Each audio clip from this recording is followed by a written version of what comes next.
पढ़ने में इतने आनंद में विभोर होकर के भगवान डूब के भागवत के श्लोकों का उच्चारण करते थे, 1 महीना लगता था। और जब भगवती वो जब उच्चारण करने बैठती थी भागवत के श्लोकों का, तो 1 महीना नहीं सज्जनों, उनको 2 महीने लगते थे। एक भागवत के पारायण में 2 महीने लगते थे। ऐसा प्रेम में विभोर होकर के भगवती परम जगजननी आदि शक्ति मां लक्ष्मी जी ऐसी भाव विभोर होकर के कथा का उच्चारण करते, वो अपने स्वामी को सुना। आपके स्वामी कौन मना करता? भागवत पढ़ने का सबको अधिकार है। व्यासपीठ पर बैठ करके आज के युग में सबको अधिकार मिल गया। यही तो दुष्परिणाम है कि आज धर्म कहां चला गया। जब से छोटे छोटे बच्चे कथावाचक बन गए, जब से कथावाचक की गरिमा नहीं रह गई, जब कोई डिग्री नहीं रह गई, कोई ज्ञानियों की महिमा नहीं रह गई, परिणाम क्या हुआ? अधिकतर हिंदू तो मजार पर जाकर के मूर्ति की पूजा करने लग गए। क्यों करने लगे? पहले जब विद्वान होते थे, सन 85 में जब यहाँ सर्विस में आया था संस्कृत विद्यालय में प्रधानाचार्य के रूप में, तो वहां 10 वक्ता भी नहीं थे वृंदावन धाम। सन 85 आज 10,000 से ज्यादा वक्ता। अगर शास्त्रों का अध्ययन करने के बाद व्यास गद्दी पर बैठे तो कोई नुकसान नहीं है, पर शास्त्रों का अध्ययन किए बिना गुरुमुखी हुए, और हमारे यहाँ किसी महापुरुष ने विरोध नहीं किया, चल गया सब, सबकी गाड़ी चल रही, सबकी दारू चल रही, सबका व्यापार चल रहा है, परंतु धर्म का नाश हो रहा। हिंदू सेकुलरवादी हो गए, क्या अपने इष्ट के प्रति अनन्यता नहीं रही उसके अंतःकरण में। वो मूर्ति की पूजा कर, वो भगवान पर विश्वास नहीं है, लक्ष्मीनारायण पर विश्वास नहीं है, अष्ट सिद्धि नव निधि के दाता हनुमान जी पर विश्वास नहीं है, मूर्ति पर विश्वास है। अजमेर जाकर के वहां पैसा चढ़ा के आता है, लाखों हिंदुओं की कत्ल करने वाला जान लिया, उसको तो भगवान बनाकर के तिरुपति बालाजी के बराबर बैठा दिया। कौन जाता है गड्डिया चढ़ाने के लिए? और गड्डिया जाती कहां है? हिंदुओं का शत कलम करने की सेना तैयार करने में वो पैसा काम आता है जो हिंदू चढ़ा के आता है।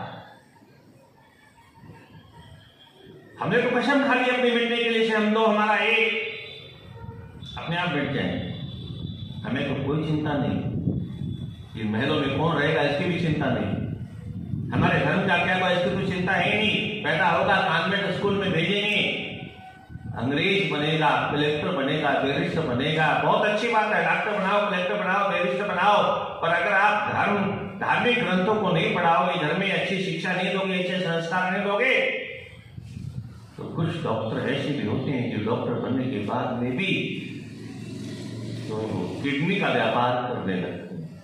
सब डॉक्टर नहीं, तो कुछ डॉक्टरों ने क्यों संस्कार नहीं होंगे, धर्म अधर्म का ज्ञान नहीं, पाप पुण्य का ज्ञान नहीं है। जैसे डॉक्टर बनने के बाद में पाप पुण्य का ज्ञान नहीं है, ऐसे व्यास गद्दी पर बैठने के बाद में भी जिसको पाप और पुण्य का ज्ञान नहीं होता, वो लाओ पैसा, हाय पैसा, हाय पैसा, हाय पैसा, हाय पैसा, और क्या होगा? महाभारत में तो देश पिता में कहते हैं धर्मार्थस्य वित्तेह वरम तस्य निरीहता, धर्म के लिए भी पैसा की याचना नहीं करनी चाहिए। प्रक्षालनादि अंकश दुरार स्पर्शन परम, उदाहरण बहुत अच्छा दिया, कीचड़ में हाथ सानो फिर उसको धो, इसकी जरूरत क्या है? बोले कीचड़ वाला उदाहरण क्यों दिया? बोले इसलिए दिया जो भी दान करेगा वो 1 नंबर का तो होगा नहीं, 10 नंबर का होगा, 100 नंबर का होगा, 1000 नंबर का होगा। कुछ 1000 नंबर के अन्याय, अत्याचार, पापाचार, कदाचार, भ्रष्टाचार से कमाए हुए धन को हाथ लगाते ही वो पाप के कीच में हाथ सन जाएगा, और उसके बाद उसमें से कुछ बचा के कुछ दान करने का नाटक करेंगे, कुछ भंडारा करने का नाटक करेंगे। यहाँ तो वाह वाह हो जाएगी, पर ऊपर जाने के बाद डंडे किसको पड़ेंगे, कभी इसकी भी चिंता कर लिया करो।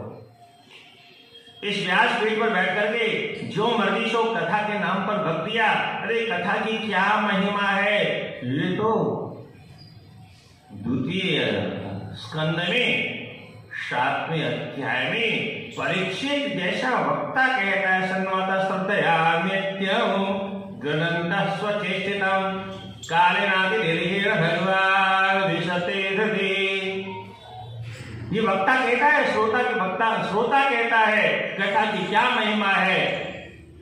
कानों के छिद्रों के माध्यम से भगवान की रसमयी कथा का प्रवाह प्रवाहित होते हुए जब प्रवेश करता है तो उस कथा के साथ में भगवान अपने वैकुंठ धाम को छोड़ करके कालीन आदि दीर्घेन भगवान विष्णु हृदय, भगवान उसके हृदय में आकर के प्रवेश कर जाते हैं। हमारे त्रिपाठी गुरु जी हम कहा करते हैं, बिजली का करंट जब छूता है तो तुरंत असर करता है कि 2, 4, 6, 10 दिन बाद में असर करेगा? बोलो ना, तुरंत असर करेगा। तो जब हमने कथा सुनी तो उसका भी तो कुछ असर होना चाहिए। आज तक तो नहीं हुआ। कथा सारे तीर्थों में हमने जाके सुन ली, सभी वक्ताओं से सुन ली, असर क्यों नहीं हुआ? क्योंकि वो फ्यूज तार था, बिजली वाला तार ही नहीं था उस कथा में, करंट था ही नहीं। वो कथा भागवत की थी नहीं, अगर भागवत की होती तो असर होता और हमारा उद्धार हो गया होता। प्रविष्ट करणग्ने स्वाना भाव सरोरम दुमोति समनम कृष्णम तर्पाद सलिलम यथा। भगवान जब अंतःकरण में प्रवेश कर जाते हैं तो अंतःकरण के प्रत्येक कमरों को साफ करते हैं अपने हाथों से। फिर काम क्रोध लोभ का प्रवेश नहीं होता, जिस अंतःकरण में परमात्मा का प्रवेश हो जाता है। एक कथा की महिमा है, पर हम तो केवल व्यापार कर रहे हैं और व्यापारी व्यक्ति भूल जाता है क्या धर्म है, क्या धर्म है। उसको तो केवल व्यापार करना है और इसलिए आज कथा की महिमा नहीं रहेगी, धर्म की महिमा नहीं रहेगी। जिसने जो मर्जी कह दिया वही धर्म हो गया। शास्त्र क्या कहता है इसकी ओर किसी को चिंता नहीं है। व्यास जी ने अब ज्यादा नहीं, थोड़ा मूल प्रश्न पर करके फिर विश्राम